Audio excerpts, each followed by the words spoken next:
Alrighty, next up we have the Lake Gibson Braves.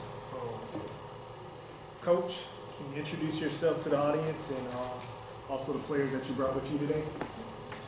Yeah, I'm Coach Rich Pringle. I'm in my third year here at Lake Gibson as head coach, my fifth year total here at Lake Gibson. I brought with us Martavius McCall, who will be playing safety for us, Derek McBride, number 7, who's wide receiver, Aiden Garcia, number 51, who's playing offensive line, and then Case and Dash, number 1, who will be playing defensive back and wide receiver for us. Okay. Coach, I've been asking this question to every program that's come through so far. Why did you decide to bring these players on the main stage to represent your program today? If you can, talk briefly about each one for our audience, what they bring to your program from a character and athletic standpoint, and what college coaches can expect to see out of each one when they stop by and visit this spring. So my criteria for all of our players, and we've got others that aren't necessarily on stage that we also brought here, but it's taking care of things in the classroom, on the football field, and in the community. So all of our guys are taking care of business on and off the field, and that's what the number one priority is, because my ultimate job is to prepare them for college and for life after college and life after football. So I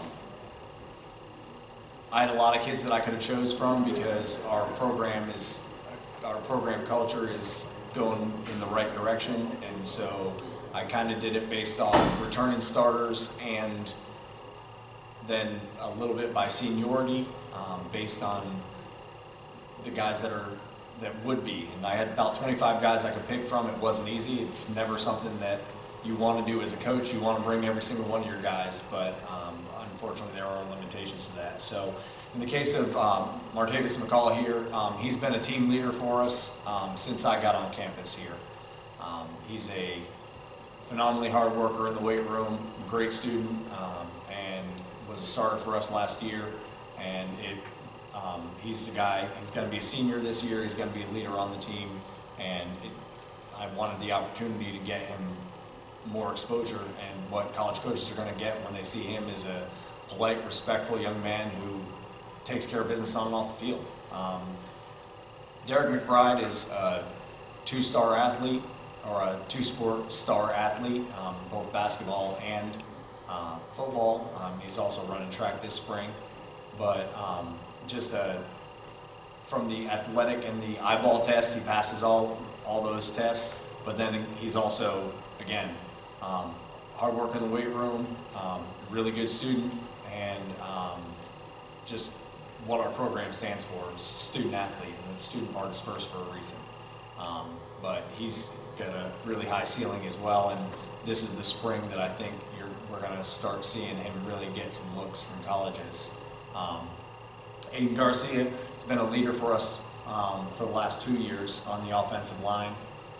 He's one of the few returning starters on the offensive line we have, but he's been one of the guys that's been heading up, getting our young core of offensive linemen melded together as a group with Coach DeSandel and Coach Hargrove, our offensive line coaches.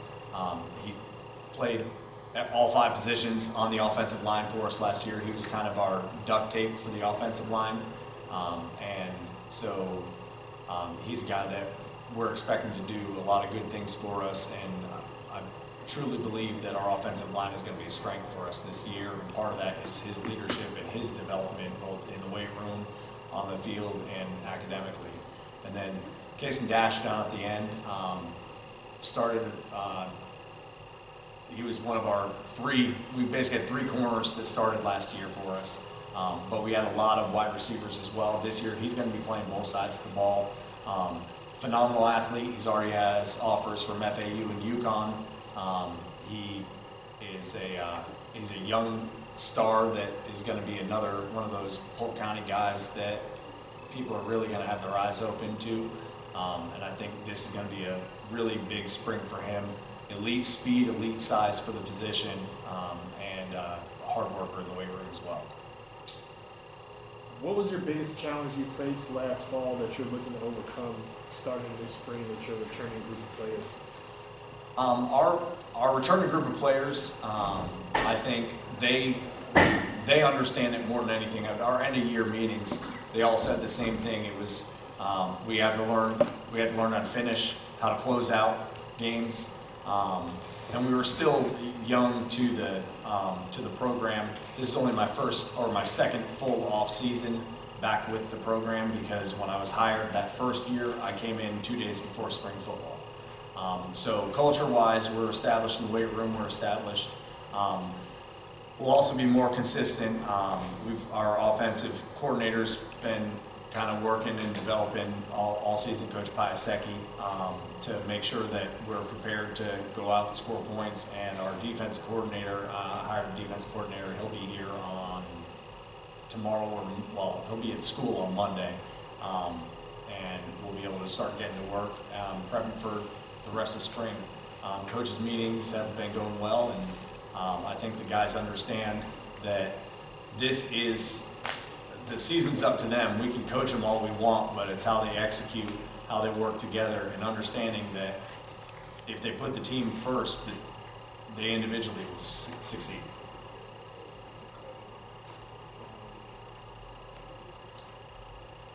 College transfer portal has been a big topic of conversation since its implementation, because of the effect it has had on high school football recruiting. What has been your message to your players about how to navigate this new era of college recruiting? The biggest thing with college recruiting now, what I've told them is, where it used to be, colleges brought in 3 to 5 JUCO players and 20 incoming freshmen. Now they're going to the transfer portal. If they've got 15 guys transfer, they're probably taking 15 out of the transfer portal. And a lot of the big programs you're seeing, they're only taking 5 to 8 true freshmen. Everybody else they're filling their roster spots out of the transfer portal. And so the biggest thing that I'm emphasizing is 3.0 if you want to go.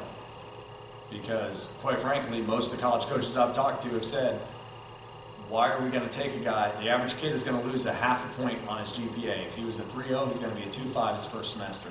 So why are we going to take a kid that's a 2.7 that may not succeed that first semester there, when we can go to the transfer portal and grab a guy who already got a 2.7 and we know is eligible to play college football? So grades are the key.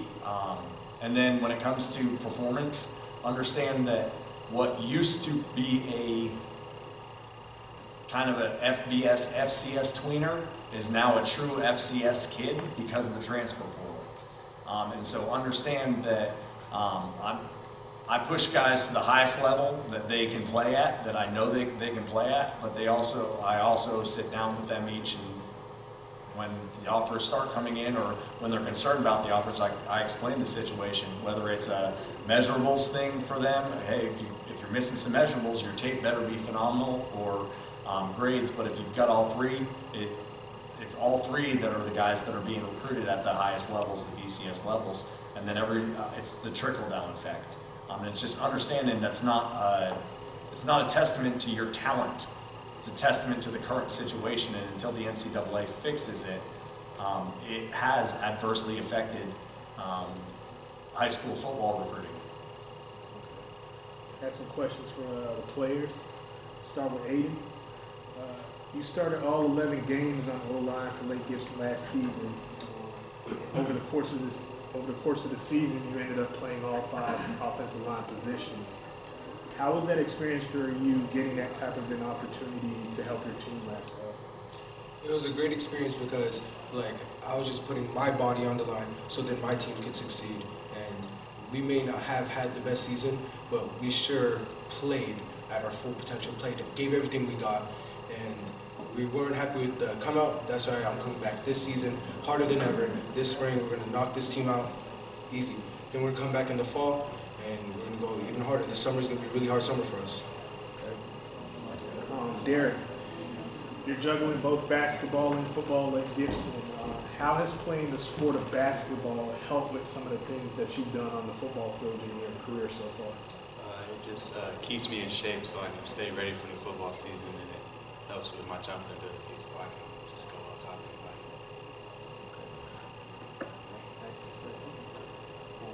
Martavius, You're going to be one of those returning starters along with Kaysen to help lead the defense. You've got a lot of guys that are going to be stepping into a new starting role. What from your experience last fall has prepared you to step up and take that leadership role heading into the spring? Can you repeat the question, Yeah, please? yeah. So you're going to be one of those returning starters on defense. And you've got a lot of new guys who are going to be stepping into a starting role this spring. What from your experience last fall has helped prepared you to step up and be that leader that defense will need for those guys who are going to be in this new position?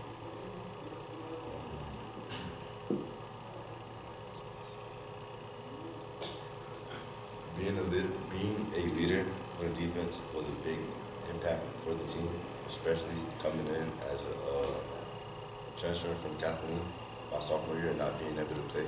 Stepping up was like a big role for me, and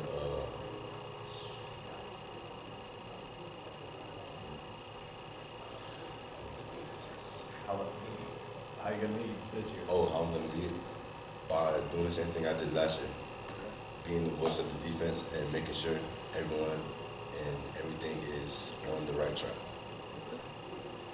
And then Casey, you picked up your first offer last spring from UConn, and you picked up another one during the January contact period from FAU. Some might say that you're still flying under the radar.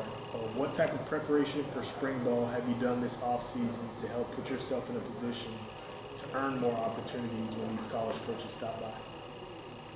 I've been working with these guys every other day.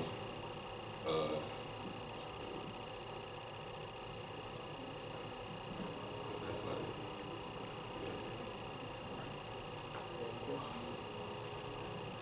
Sure. Good morning, Good morning, Marzo. This story this past week, FHSA is going to vote on Monday to allow transfers, whether you can play in the spring game or not. I'm a little confused because I've seen probably over the years transfers have played in spring games. I mean, how would you perceive this vote as? Is this something needed, or you just see this go on as a head coach? You see players that transfer into other schools and voila, they're playing in the spring game. I mean, I want FHSA to do something about them transferring in season and playing for one of your opponents. I'm not as concerned about spring football. Honestly, my personal opinion is it's been handled by the counties forever as to whether or not they do. Some counties allow transfers to play in the spring game, some counties do not. I think if the kid is in good academic standing and he transfers under the rules that are allowed for the school, for transferring into a new school choice or whatever it is, I mean, it's spring football. It's not the be all to end all. Let's give the kid an opportunity to actually get out in front of college coaches. If our ultimate goal is to let as many kids as possible from our county or from our state be successful at the next level, we have to give them opportunities by putting them in front of coaches. And so I think withholding them from spring football isn't the answer. I think that's kind of putting a Band-Aid on a missing arm. Governor Ron DeSantis backing, voicing his opinion, coaches should be paid more. You as a head coach, I mean, thoughts on just him kind of putting that out there? Obviously, kind of a working, project, but It's something that does need to be addressed in this state in order to keep good coaches. I've seen a lot of really good coaches and good coaching friends of mine that have left the state for Georgia, and I've coached in other states. I coached in Texas, where the pay is a whole lot better. I think it's easier to hire and retain the quality coaches that you would want to develop your young men as football players and men. But ultimately, it's got to be paid for somewhere. So is the state going to foot the bill? Because otherwise, now we're just talking about, they can say, well, it needs to be this, but who's going to pay that bill? And ultimately, I think that's the biggest question that needs to be answered. I don't think anybody really disagrees that coaches and teachers are underpaid. It's finding the money to pay them more. Absolutely. Schedule. I've been posting schedules. I noticed as Polk County schools. I haven't been able to find money. Is there any insight you can give us on just who you guys are going to play? Or We have our full schedule already prepped.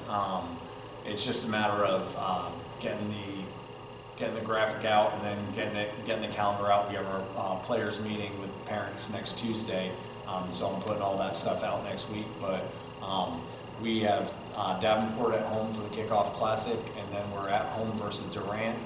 We go to Haines City, and then unfortunately due to some last minute cancellations in our schedule that I had to rearrange, our week 3 is our bye, and then we go, we're at Lake Mineola, at Lakeland, home versus, we've got Kathleen at home, and then the order from there on out, which one's home, which one's away, I can tell you, but the order I can't quite remember. But I know we got Sebring is our new district, so they're week 10, and they're at home as well. We're at Winter Haven this year. We're home versus DeLand in week 11, and then Bartow week 7 at home. That's what the game that I was missing was. So we were able to get a few more of the county teams to play us this year. I'd play all in-county teams if I could. I think it's good for the county. I think it's good for the kids. They grow up all playing against and with each other in the rec leagues and the Pee Wee leagues. You got the Cobras and the Little Braves organization and all these different organizations. They're all playing against each other all the time. I wish we did a better job of actually doing it, but our hands are also, our job is made a little bit harder by FHSA because our region is 16 teams and it's 4 districts of 4, and that means that we have to find 7 games a year plus a Kickoff Classic. They just made the regions 2 18 districts. We'd only have to have 3 at-large games. That makes scheduling for the entire state a lot easier. And you could still have the same thing for how the state playoffs works. Nothing would change. It would just be instead of 4 districts, it'd be 2. And that's something that I have brought up to FHSA. Most other states, you get 3 at-large games, weeks 1 through 3, and then 4 to 11 are all of your district games plus your bye week based on your schedule. And that would make our lives a lot easier. And it'd make it where your district would be all local teams for travel purposes, which, again, it's expensive to run a football program between travel and everything else. So if you have trouble scheduling, you end up having to drive all over, like you saw 2 years ago, where I think we did, 11,000 miles of driving over the course of a 6-week period. Well, sounds like my driving during the regular season. Just talk about your job, just how more difficult it's been, obviously, to fill the schedule. As the previous coach had said, probably the most difficult off-season to put together an actual schedule. Then you have the dismantling of the Metro Suburban World Series. Just like, how much more tougher has that made it for you, just for the off-season? I don't think the Metro Suburban created a difficulty in the scheduling. I think it muddied the playoff waters again and kind of put us back to where we were 2 years ago. And mind you, I wasn't a proponent of Suburban and Metro. I was one of the loudest opponents of it. But the biggest thing with the scheduling, again, is we redistrict every year based on size, which I get. But the problem we run into is if we have so many at-large games that we have to, that if a team just doesn't want to play you, you won't get any, you won't be able to play them. And then coaching changes happen. And so I had a couple games that were on the schedule, then coaching changes happened, and now that they get dropped from the schedule, and now I'm revamping my schedule for the 3rd or 4th time. I think I'm in my 7th draft and it's finalized. I finally have contracts all signed, and that's why I can actually say what our schedule is. But it's just been it's a nightmare scheduling every other year, and then you've got to hope that if you did all 2-year contracts, you've got to hope that someone doesn't drop you in that second year. Otherwise, now you're looking for someone else who also got dropped. So scheduling is kind of messy in how we do it, and there are ways to fix it, but they're well above my pay grade. That's all I got, Coach. One last question for all the players. I'm a college coach, first time recruiting Polk County, but I've been told, hey, you got to stop by Lake Gibson. They've got some players that you need to go see. Why, if I'm a college coach, should I recruit you? Why should I recruit a player from Lake Gibson? Because first off, we do what's right in the classroom. We're respectful, and we get it done on and off the field. Just the same thing that Tay said. We get it done on and off the field, respectfully, and we keep our grades maintained. We make sure, first of all, we always make sure that we deal with what's in the classroom first, and then everything sports comes second. Because you can't do nothing without I can't remember the word. Academics. You can't do nothing without academics. But we do have a bunch of athletes. We're a young team, but we always work hard. We're establishing a tradition with this new class of 2027 for sure. We're just a great team. We got great players over here, so why not recruit us? And then, Coach, as we wrap this up, do you have any final words that you'd like to leave fans or college coaches of what they can look out for from your program this spring? The biggest thing I leave to college coaches is Saturday, May 5th is our first full padded practice. I purposely do it Saturday morning because no one else in the county practices, so every college coach is invited to come on out. We got Gatorade and water for y'all. We'll have prospect sheets, and we're on the field. We're in meetings at 8. We're on the field from 8:50 to 11:15. And then for our fans and our alumni, obviously we want you to come out and support us for our spring game, which is Thursday, March 23rd versus Windermere. But for our football alumni, we also want you to make sure that you come on out to our Garnet and Gold game, which is Saturday, May 8th at 6. And all of the football alumni, both coaches and players from the past, at the end of the scrimmage, will come out onto the field with our current team, and we'll take a full program picture because the history and tradition at Lake Gibson is what makes it so special. And so I'm trying to get the alumnus and the former players and coaches back involved in our program. Thank you for coming, Coach.